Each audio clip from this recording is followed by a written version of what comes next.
तो सभी भाइयों को जय श्री राधे, जय श्री कृष्णा। दोस्तों, आज का प्रसंग बहुत ही मार्मिक एवं ज्ञानवर्धक है। दोस्तों, आज का प्रसंग है जीवन में सफल होने के लिए क्या करें। तो दोस्तों, वीडियो शुरू करने से पहले मेरा आपसे एक अनुरोध है, यदि आपने अभी तक हमारा चैनल सब्सक्राइब नहीं किया है तो प्लीज़ आप चैनल को अभी सब्सक्राइब कर लें, क्योंकि आपका एक सब्सक्राइब हमारे लिए बहुत ही महत्व रखता है। तो आ जाइए दोस्तों, प्रसंग की तरफ गौर करते हैं। देखिए दोस्तों, हर इंसान का जीवन संघर्ष से भरा हुआ है। आज के दौर में हर इंसान यही चाहता है कि मैं अपनी मंजिल को जल्दी से जल्दी प्राप्त कर लूं, लेकिन वो मंजिल प्राप्त कैसे हो, आखिरकार जीवन में सफल कैसे हो, हमें जीवन के हर मोड़ पर सफलता कैसे मिले, आखिर वो कौन सा मंत्र है जिस मंत्र की सहायता से हमें जीवन में सफलता निश्चित मिले। तो दोस्तों, इस प्रसंग को हम एक कहानी के माध्यम से समझेंगे। तो आ जाइए दोस्तों, गौर करते हैं। तो एक वृक्ष पर तोता मैना रहा करते थे और एक बार उसी वृक्ष पर कहीं से आकर के एक बाज बैठ गया। दोस्तों, एक शिकारी निकलता हुआ जा रहा था। उस शिकारी ने मन में विचार किया कि मैं इस बाज का शिकार करूंगा, और उसने दोस्तों जैसे ही बाज को निशाना बना करके तीर छोड़ा तो दोस्तों बाज तो उड़ गया, लेकिन उस तीर ने जाकर के तोता और मैना को घायल कर दिया। अब दोस्तों, जब तोता और मैना घायल हो गए, इधर शिकारी तो चला जाता है, लेकिन तोता मैना बार बार उड़ने का प्रयास कर रहे थे, लेकिन घायल होने की वजह से वो ठीक ढंग से उड़ नहीं पा रहे थे। उड़ने का प्रयास कर रहे थे लेकिन फिर गिर जाते। अब दोस्तों, एक दो दिन तो तोता और मैना ने उसी वृक्ष पर काटा, लेकिन एक दो दिन के बाद में उनको इतनी तेज भूख लगने लगी कि वो भूख से व्याकुल होने लगे। अब वो मन में सोच रहे हैं कि हमारी भूख कैसे मिटे, हमारे लिए भोजन की व्यवस्था कैसे हो। तो दोस्तों, जैसे तैसे उड़ कर के तोता और मैना एक आम के वृक्ष पर पहुंच जाते हैं। उस आम के वृक्ष पर बहुत ही सुंदर सुंदर आम लगे हुए थे। तोता और मैना ने दोस्तों मन में विचार किया कि चलो कोई बात नहीं है, हम अपनी मंजिल पर आ गए। अब हम आराम से यहाँ पर आम खा करके और अपनी भूख मिटाएंगे और हम यहीं पर अपना रह करके गुजारा करेंगे। अब दोस्तों, जैसे ही तोता मैना की नज़र एक आम के गुच्छे पर पड़ती है तो तोता और मैना बार बार उस गुच्छे में से आम तोड़ने का प्रयास करते हैं, लेकिन घायल होने की वजह से वो कोशिश करते हैं लेकिन फिर गिर जाते हैं, कोशिश करते हैं फिर गिर जाते हैं, लेकिन वो आम नहीं तोड़ पाए। अब दोस्तों, जब काफ़ी समय हो गया प्रयास करते करते, तो मैना कहने लगी, स्वामी यहाँ से चलो, अब ये आम हम नहीं तोड़ पाएंगे, इसलिए कुछ और व्यवस्था करेंगे, अन्यथा तो हम भूखे ही मर जाएंगे। इस प्रकार से दोस्तों, मैना की बात सुनकर के वो तोता कहने लगा, देखो मैना, मैं तुम्हें एक ऐसी कहानी सुनाने के लिए जा रहा हूँ। इस कहानी को बहुत ही ध्यान से सुनना। यदि तुमने इस कहानी को ध्यान से सुना तो निश्चित ही तुम्हें आम खाने के लिए मिलेंगे, इतना मुझे पूरा विश्वास है। तो दोस्तों, तोता की बात सुनकर के मैना खुश हो गई और बोली, ठीक है स्वामी, आप मुझे कहानी सुनाओ। यदि कहानी सुनने से मुझे आम मिल जाएंगे तो इससे अच्छी बात और मेरे लिए क्या हो सकती है।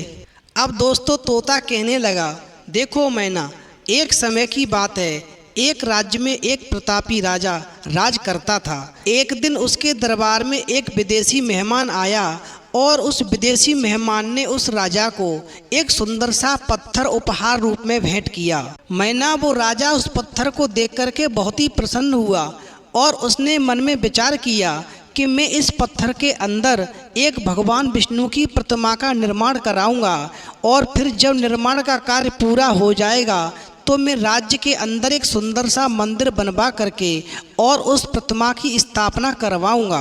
दोस्तों, तोता कहने लगा, मैना अब आगे सुनो। इस प्रकार से उस राजा ने अपने महामंत्री को बुलाया और महामंत्री को बुलाने के बाद उससे कहा कि जो राज्य में सबसे श्रेष्ठ मूर्तिकार है, तुम इस पत्थर को उसके पास ले करके जाओ और उससे कहना कि इस पत्थर को तोड़ करके इसके अंदर भगवान विष्णु की एक सुंदर सी प्रतिमा बनाए।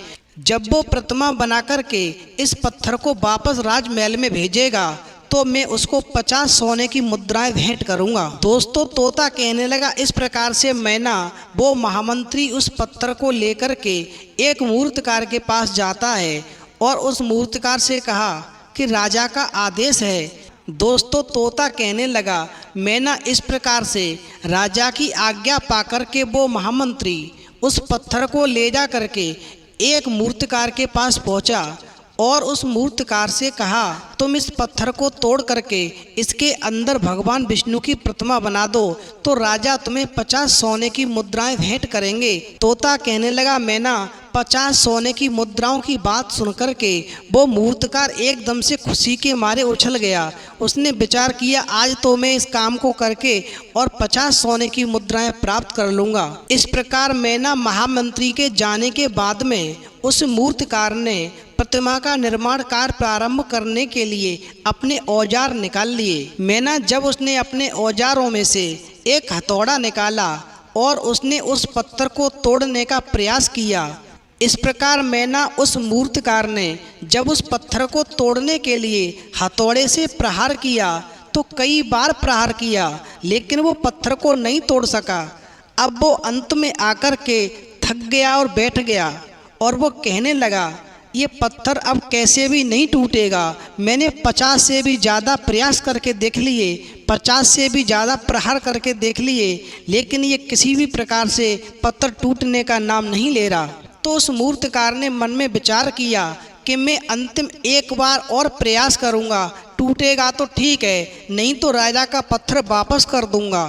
और ये मन में सोच करके उसने जैसे ही उस पत्थर पर प्रहार किया तो प्रहार करने से पहले ही जब उस मूर्तिकार ने 51वीं बार अपना अंतिम प्रयास समझ करके और अपने हाथ ऊपर किए तो प्रहार करने से पहले ही उसने अपने हाथों को खींच लिया और मन में विचार किया, जब ये 50 बार में नहीं टूटा तो अब 51वीं बार में कहाँ से टूट जाएगा। और वो थक करके शांत हो गया और उसने अपना इरादा बदल दिया और उसने मन में विचार किया कि अब मैं इस पत्थर पर प्रहार नहीं करूंगा।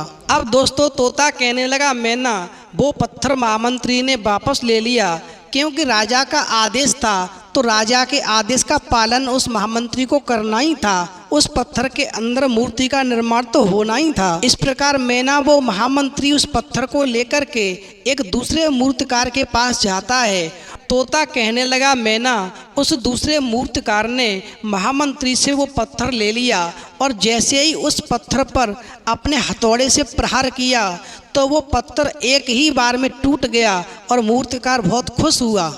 दोस्तों इस प्रकार से तोता कहने लगा, मैना जब वो पत्थर टूट गया तो मूर्तिकार ने प्रतिमा बनाने का काम पूरा किया। इस प्रकार दोस्तों तोता कहने लगा, मैना उस दूसरे मूर्तिकार ने जब उस पत्थर को तोड़ दिया तो उसमें उसने सुंदर सी भगवान विष्णु की एक प्रतिमा का निर्माण किया, जिसके बदले में उसे 50 सोने की मुद्राएं राजा ने भेंट की। तो वो खुश हो गया और उसका घर खुशियों से भर गया। अब तोता कहने लगा, मैना मेरी एक बात पर अब गौर करो। उस पहले वाले मूर्तिकार ने इस पत्थर पर 50 बार प्रहार किया और उसने अंत में आकर के जब 51वां प्रहार करना चाहा तो प्रहार करने से पहले ही अपने हाथ रोक लिए। यदि वो एक बार प्रहार और करता तो शायद ये पत्थर टूट गया होता और ये 50 सोने की मुद्रिकाएं जो इस दूसरे मूर्तिकार को मिली हैं वो शायद पहले वाले मूर्तिकार को मिल जाती और उसका जीवन सुखमय हो जाता। इस प्रकार दोस्तों तोता कहने लगा, मैना हमने ये आम तोड़ने का कई बार प्रयास किया लेकिन हमारा प्रयास हर बार विफल रहा। इसका मतलब ये नहीं है कि हमेशा हम विफल होते रहेंगे, हमें फिर प्रयास करना चाहिए। यदि हम प्रयास करते रहेंगे तो निश्चित ही ये आम हमें खाने को मिलेगा। तो दोस्तों इस प्रकार तोता और मैना ने अपना प्रयास जारी रखते हुए जैसे ही आम तोड़ने के लिए पुनः छलांग लगाई तो अब की बार उनकी चोंच में एक आम टूट करके फंस गया और वो जैसे ही आकर के डाली पर बैठे तो तोता और मैना बहुत ही प्रसन्न हुए।